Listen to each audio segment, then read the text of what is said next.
지난 주간에 제 아내가 병원에 가는 길에 전도를 받았답니다. 어떤 거리에 전도자가 열심히 전도지를 나눠주고 있는데 너무 귀하게 여겨지고 또 감사한 마음에 전도지를 받으면서 저도 교회 다닙니다. 수고 많으십니다. 그랬더니 따라오시면서 어느 교회 다니냐고 묻더래요.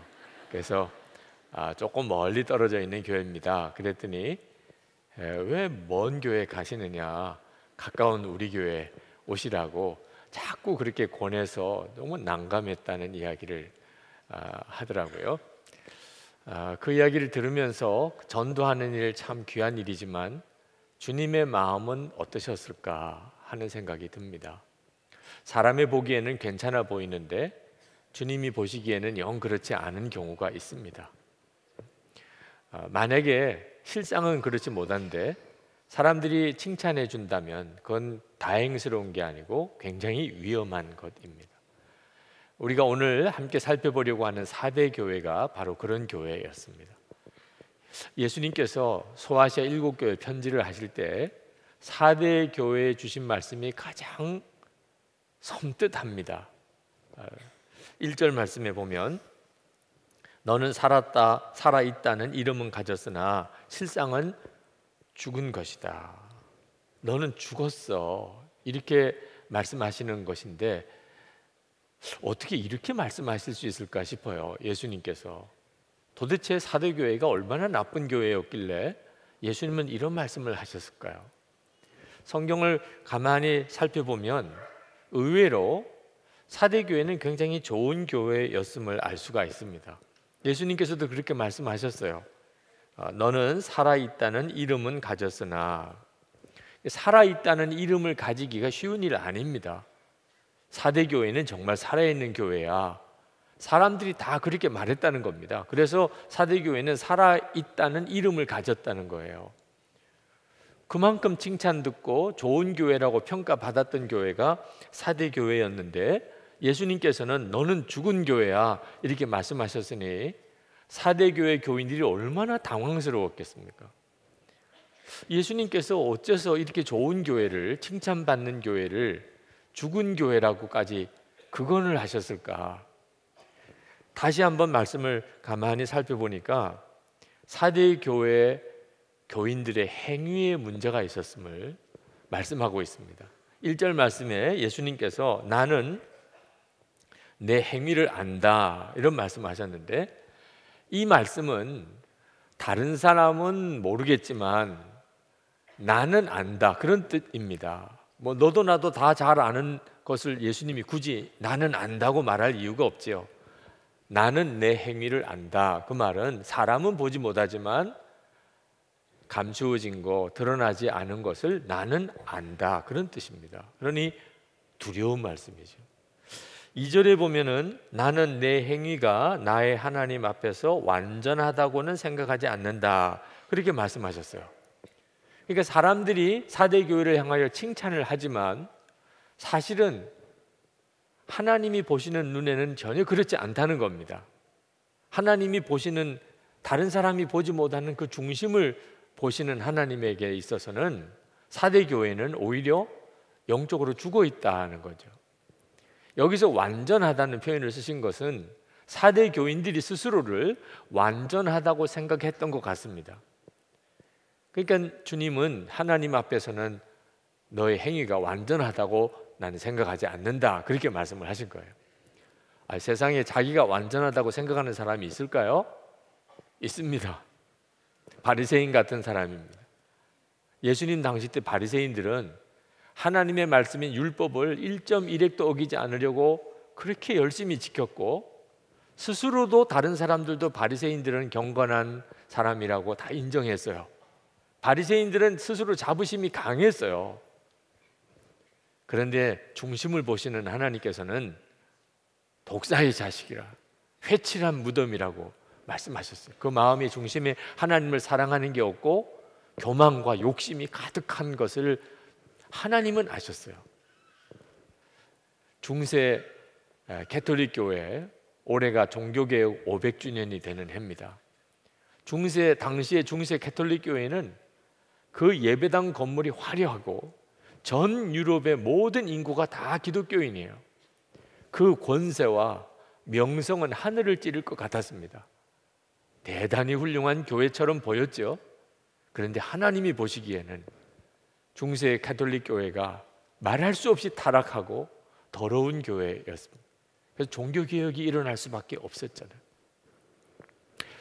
교인들 중에도 실제로 자기는 완전하다고 생각하는 사람이 있는 것 같아요. 이 시간에 여러분 중에 우리 교회에 나만큼만 하는 사람이 있으면 나와보라 그래, 이런 생각 하는 사람 있어요 없어요? 있습니다. 지금도. 그래도 내가 이 교회에서 수준이 제일 높아. 그래도 내 열심히 정말 다 인정해줘. 이렇게 생각하는 분들이 있다니까요. 그런 사람들은 끊임없이 다른 사람은 판단이 됩니다. 저 사람은 저게 문제야, 저 사람은 저게 문제야. 새벽 기도도 안 하고 무슨 교인이야.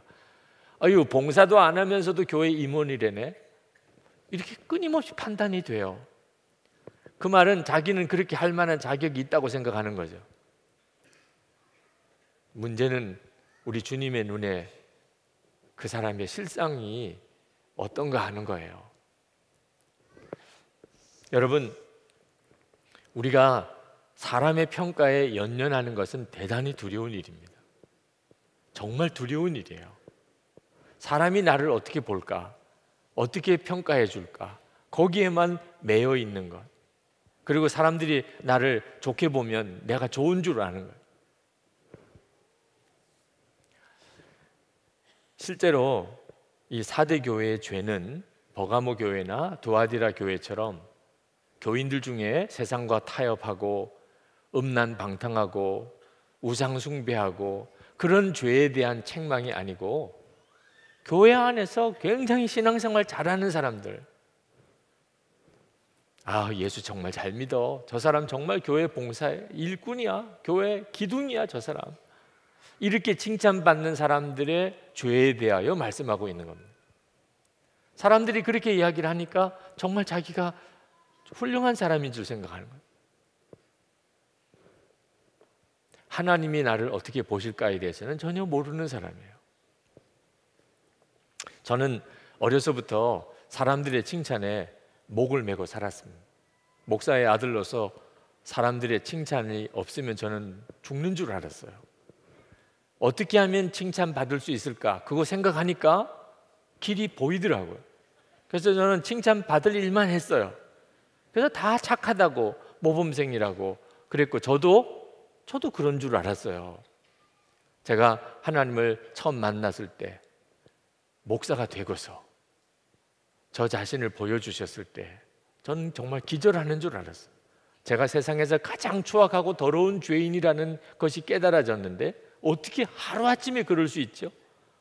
나는 꽤 괜찮은 모범생이라고 생각했다가 내가 이 세상에서 가장 더러운 죄인이라고 이렇게 깨달아지는, 이게 뭐지요? 사람이 보는 것과 하나님이 보는 것이 다를 수 있다는 거예요.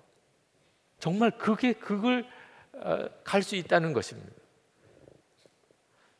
여러분, 바깥에서는 참 사람이 착하고 온유한데 집에 오면 폭군인 사람이 있습니다. 방은 어지러 놓고 화장은 또 이쁘게 하고 다니는 사람이 있어요. 사람은 몰라요. 사람은 그 사람의 실상을 모른다니까요. 그러므로 여러분들이 사람의 평가에 연연하고 거기에 목을 메고 살면 안 되는 거예요. 주님은 나를 어떻게 보실까? 만약에 하나님은 나를 향하여 애통해 하시고 나를 보면서 하나님은 너무너무 괴로워하시는데 나는 스스로 자랑해요. 나 같은 사람 있으면 나와보라 그래. 나만큼 열심히 하는 사람 또 있겠어? 이렇게 생각하는 사람이 살았다 하는 이름은 가지고 있는데 실상은 죽은 자입니다. 그런데 이 4대 교회를 향하여 너는 죽었어 이렇게 말씀하시는 주님의 마음은 진노하는 마음이 아닙니다. 이제 너 한번 혼 좀 나봐라, 그런 마음 아닙니다. 오히려 눈물과 안타까움이 가득한 심정이십니다. 너는 죽었다 이렇게 말씀하시는 주님의 심정. 사대교회가 진짜 죽었다면 죽었다는 편지를 왜 보내요? 죽은 사대교회에게. 주님이 사대교회에 내가 죽었다고 이렇게 편지를 보내는 것은 아직까지 사대교회의 가능성이 있기 때문이죠. 지금 사대교회는 죽어가는 사람들이 있어요. 2절 말씀에 보면 깨어나라. 그리고 아직 남아있지만 막 죽어가는 자들을 굳건하게 하여라. 막 죽어가는 자들이라는 표현을 쓰고 있습니다. 여러분, 죽은 시체를 보면 끔찍하고 그리고 슬프지요.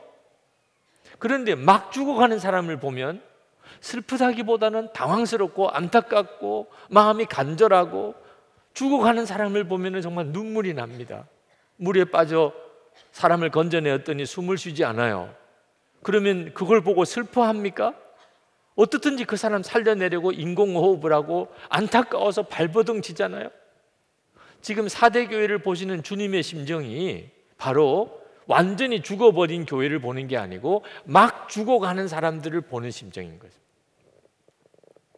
4절에 보면 그러나 사대에는 자기 옷을 더럽히지 않은 사람 몇이 있다. 이 몇이 있다는 이 표현이 참 안타까워요. 몇 사람밖에 없다. 여러분, 지금도 2,000명이 넘게 이 자리에 모여 있지만 진짜 옷을 더럽히지 않은 사람 몇 사람이 있다, 이렇게 하면 이게 얼마나 당황스럽습니까? 그러나 그 몇 사람 때문에, 아직 죽지 않은 몇 사람, 그 사람 때문에 사대교회에 주님이 이렇게 편지를 보낼 수 있었던 겁니다. 사람의 평가에 연연하지 않고 진짜 주님을 바라보는 사람, 그런 사람이 그 교회의 생명을 유지하는 사람들입니다. 문제는 이제 이 사람들마저도 죽어가고 있는 겁니다. 제가 저를 보시는 주님의 눈물을 처음 경험한 것이 교회 안에 저에 대해서 아주 나쁜 소문이 돌았던 적이 있었을 때입니다. 지금 선한목자교회는 아니고 그 전에 제가 담임하던 교회에서 그런 일이 있었습니다. 너무너무 힘들었어요. 있지도 않은 일로 소문이 그렇게 도는데 이건 해명해야 될 일이죠. 너무너무 화가 났습니다. 그 소문의 당사자를 어떻든지 찾아서 교인들 앞에서 있는 사실 그대로 이야기하게 해야 되겠다고 생각했습니다. 그런데 주님이 막으시는 거예요. 실제로 그렇게 되면 그 교인은 교회를 떠나야 되거나 아예 믿음을 잃어버릴 수도 있는 일입니다. 이제는 어떻게 하죠? 나쁜 소문으로 나를 보는 교인들이 그런 마음으로 나를 보고 있는데 나는 해명을 못해요. 그건 숨을 쉴 수 없는 정말 죽은 것 같은 상황이더라. 그때 나도 모르게 터져나온 기도가 주님, 저는 죽었습니다 라는 고백입니다. 예수 그리스도와 내가 죽었다는 사실은 이미 깨달았어요. 그러나 내 입으로 내가 죽었다는 고백을 최초로 했던 때가 그때였습니다. 정말 그러지 않으면, 내가 죽지 않으면 진짜 죽을 것 같아요. 내가 주님 앞에 드릴 수 있는 기도는 내가 죽었다는 고백밖에 할 게 없더라고요. 그런데 그 고백을 한 10번 반복했을 때 죽음이 임하는 체험을 했습니다. 여러분 자신이 죽는 것은 여러분이 여러분을 죽이는 게 아니고 이미 예수님과 여러분이 죽었음을 여러분이 실제로 누리게 되는 일입니다. 너무너무 마음이 편안해지더라. 미운 마음, 억울한 마음, 고통스러운 마음, 섭섭한 마음 다 사라졌어요. 그러니 진짜 살 것 같아요. 죽으라는 게 이런 뜻이구나 깨달아졌어요. 그리고 기도가 나오기를, 주님의 마음을 달라고 그랬습니다. 나는 죽었으니 이젠 주님의 마음을 주세요.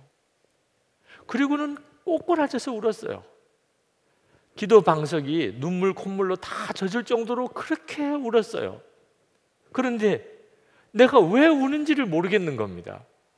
하여튼 눈물은 끊임없이 나오는데 왜 우는지를 모르겠는 거예요. 너무 지쳐서, 울다가 지쳐서 생각했어요. 내가 왜 울고 있는 거야? 그때 깨달아졌어요. 제가 주님의 마음을 달라고 구했잖아요.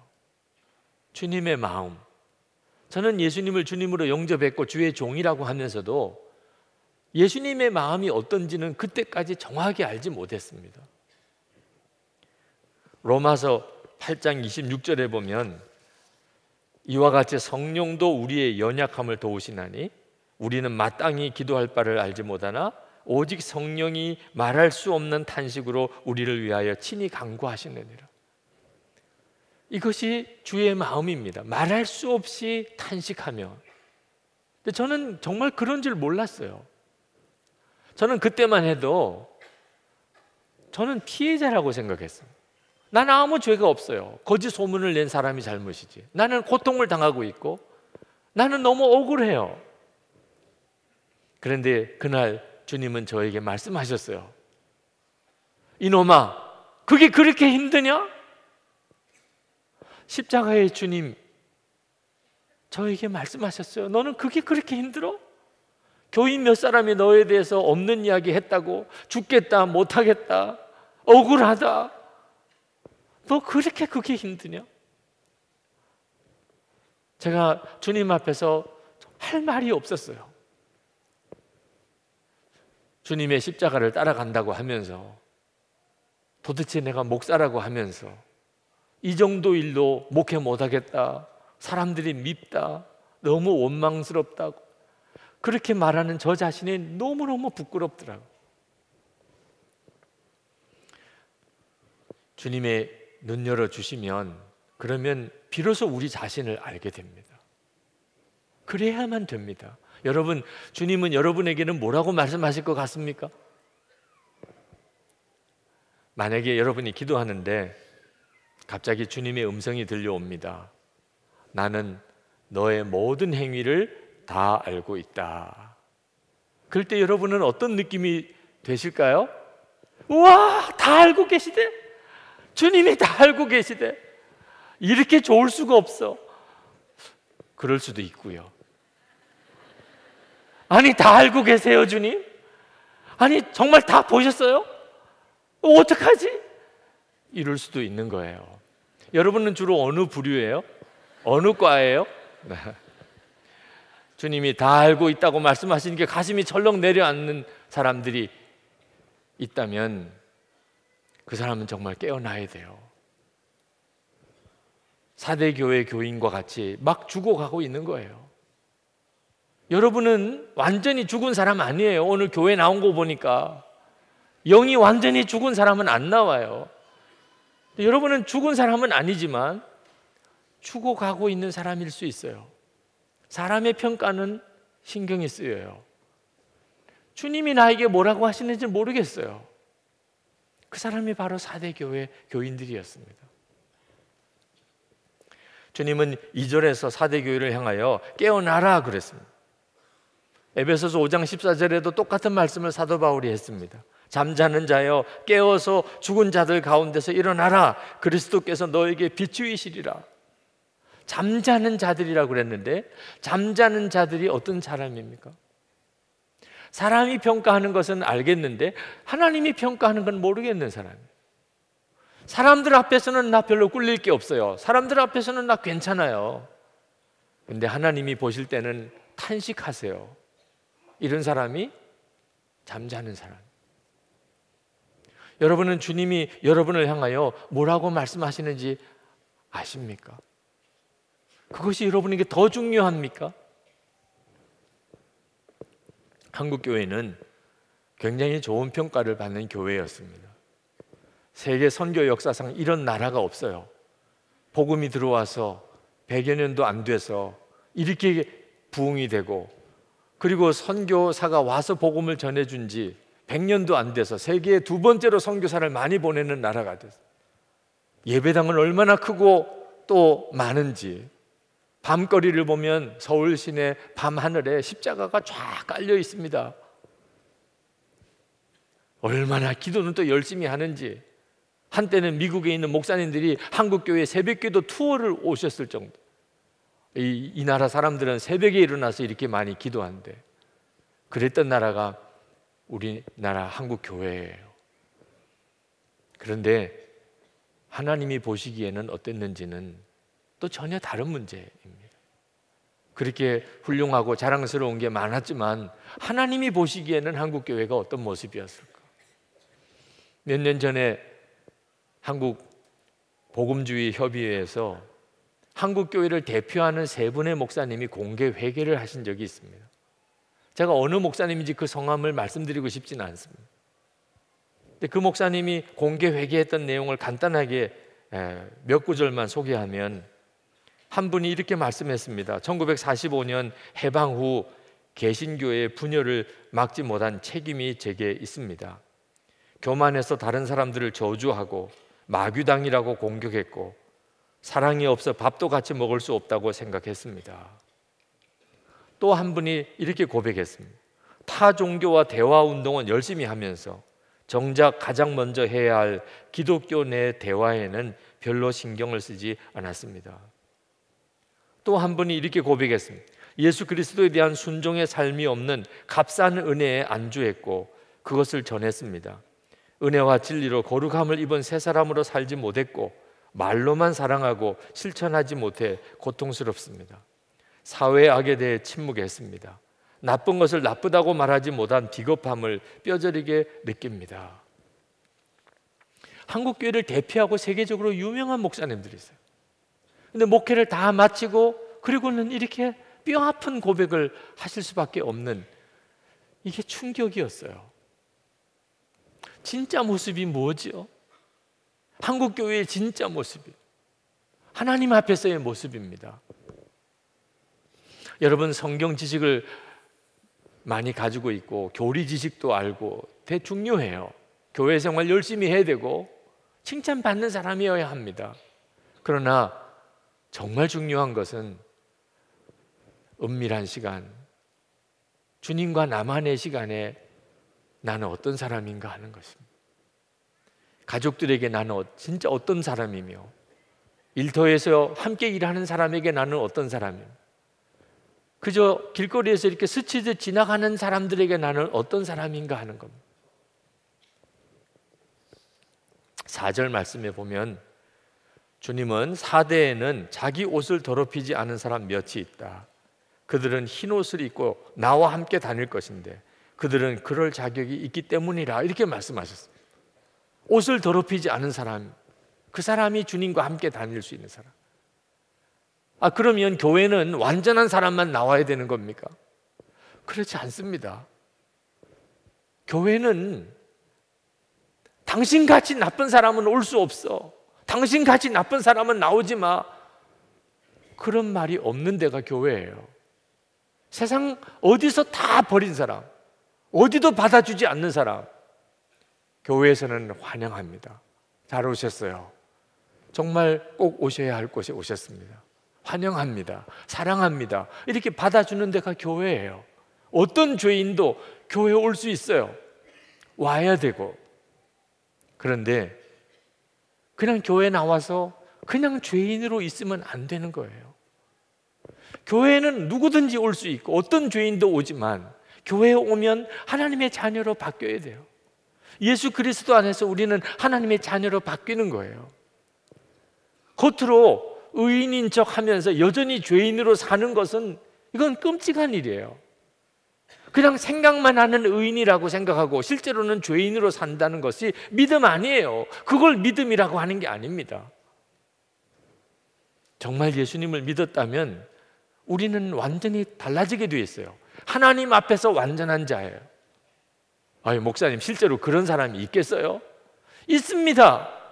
여러분이 이 점에 대해서 분명한 믿음이 없으니까 삶이 안 바뀌는 거예요. 하나님 앞에서 완전할 수 있겠어? 길이 있어요. 그러니까 말씀하신 거죠. 예수님을 진짜 영접하는 겁니다. 예수님을 영접한다는 게 도대체 뭡니까? 예수님이 진짜 내 마음에 오시는 거예요. 예수님이 내 마음에 오신 사람, 그 사람의 삶이 어떻게 안 변할 수 있겠어요? 예수를 믿고도 사람이 안 변했다. 이유는 하나입니다. 예수님이 아직도 그 마음에 영접 안 된 거예요. 예수님이 나와 함께 계신데, 내 마음에 오셨는데 내가 성격이 거칠고 내 속에 죄의 유혹이 많고 그런들 어떻게 내가 육신대로 살 수 있겠어요? 예수님이 지금 나와 같이 계신데, 예수님을 진짜 영접했는데 어떻게 내가 육신대로 옛 성품대로 살 수 있겠냐 말입니다. 나를 하나님 앞에서 완전하게 해주실 분은 예수님이세요. 그 예수님을 진짜 영접했냐 하는 겁니다. 3절 말씀에 사대 교회를 향하여 주님은 회개하라고 하십니다. 그러므로 내가 그 가르침을 어떻게 받고 어떻게 들었는지를 되새겨서 굳게 지키고 회개하여라. 만일 내가 깨어있지 않으면 내가 도둑같이 올 것인데 어느 때에 내가 내게 올지를 너는 알지 못한다.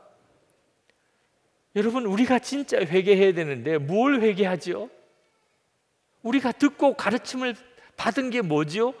예수님은 분명히 우리 안에 임하신다는 거예요. 예수를 믿으면서도 실제로는 예수님을 영접하지 않고 그저 교회만 다녔다면 회개해야죠.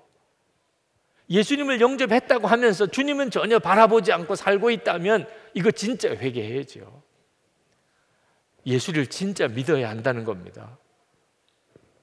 그러면 사대 교회에 같이 들 수가 없어요. 이번에 지난 주간에 책이 하나 새로 나와서 저에게 보내온 책이 있습니다. Favor라는 제목의 하영록 목사님이 쓰신 책입니다. 하영록 목사님이 저희 교회에 오셔서 주일 예배 때 했던 설교예요. 이 책 내용의 핵심이. 그때 하영록 목사님이 이렇게 간증하셨습니다. 당신이 심장 이식 수술을 3번 받았다는 거예요. 미국 법에 의하면 한 사람이 심장 이식을 2번까지 받을 수 있어요. 3번 받을 수 없어요. 근데 하영록 목사님은 심장 이식 수술을 3번 받았습니다. 어떻게 그럴 수 있었는가를 간증하셨어요.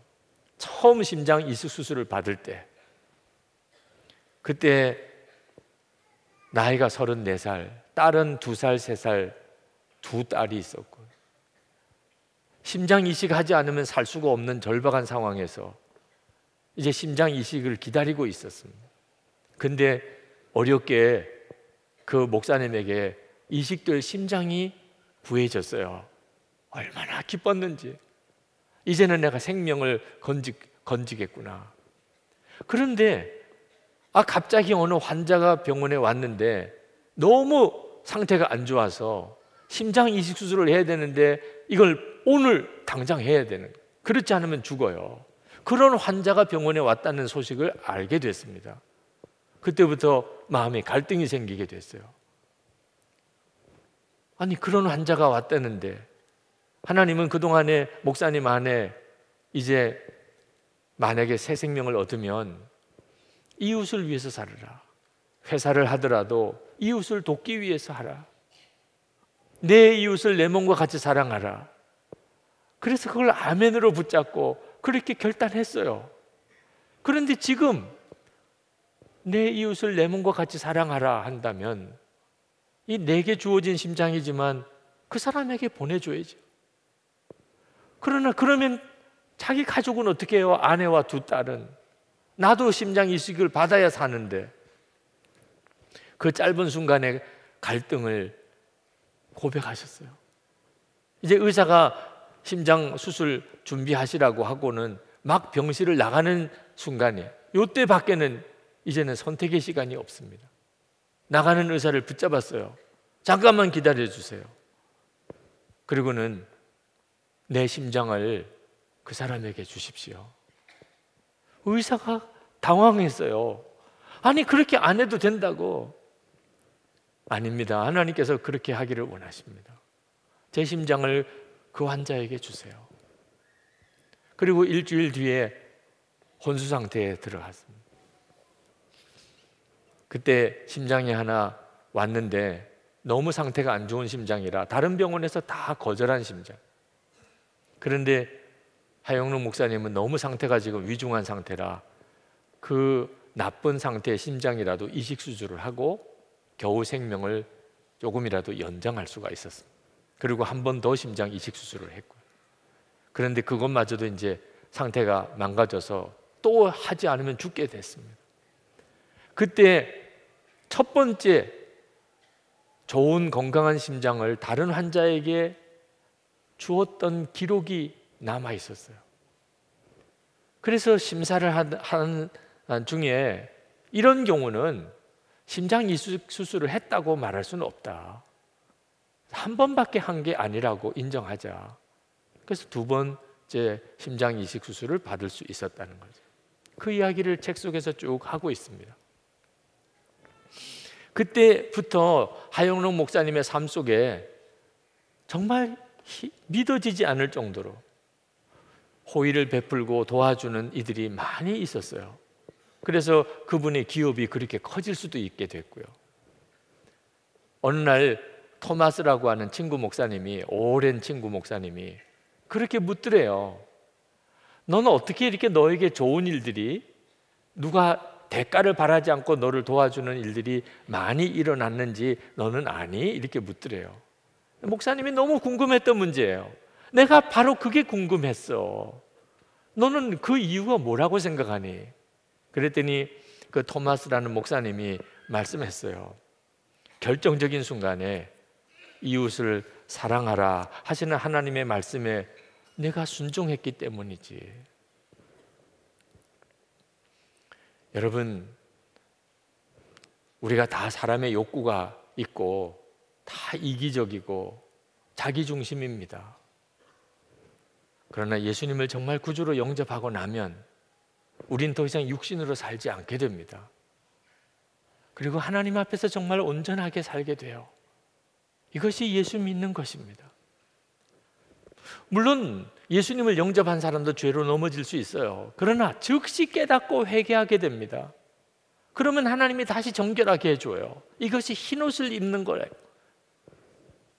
그러나 주님을 바라보지 않는 사람은 자기가 뭘 회개해야 될지도 몰라요. 주님을 항상 바라보는 사람이 5절에서 말씀하시는 하나님의 생명책에 이름이 기록된 사람, 여러분 모두가 다 그렇게 되기를 축복합니다. 이 시간에 우리 같이 기도하실까요? 네. 여러분, 이제는 사람의 평가가 아니고 정말 주님의 평가를 깨달을 수 있는 눈이 뜨이셔야 됩니다. 그 눈이 열리기를 기도하세요. 예수님을 영접하되 진짜 영접한 사람이 되기를 여러분 이 시간에 주님께 고백하세요. 그리고 정말 주님과 동행하는 삶을 살며 하나님 앞에서 완전한 길을 가는 여러분 모두가 되기를 축복합니다. 우리 다 같이 동성으로 기도하겠습니다. 은혜와 사랑이 충만하신 하나님,